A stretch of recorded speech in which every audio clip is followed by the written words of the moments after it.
Былтыр июльдә кабыл алынып, августта президент кол койгон анык эмес маалыматтан коргоо мыйзамын аткаруу механизмин Маданият министрлиги талкууга койду. Кайсы улусунадан же кандай улусын уюм интернет сайтында чыккан маалымат аларга жакпаса, аны алып салуу талабы менен кайрыла алат. Андан ары кандай бир топ иштер жасалууга тийиш. Мындай иштер мурда соттор аркылуу чечилчү жана биринчи эле жыйында сот андай маалыматты алып салуу чечимин чыгарчу. Бирок эки маселе болгон.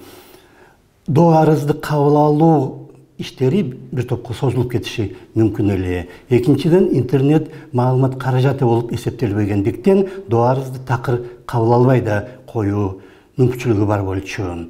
Бул мыйзам ошондой иштерди ылдамдатуу максаты менен кабыл алынган, бирок Маданият министрлиги сунуштаган механизм өтө деле ылдам эмес. Ал эми кимдир бирөөнү каралаган маалымат эл арасында кеңири тарап кетиш үчүн бир эле күн же 2-3 күн эле керек болот.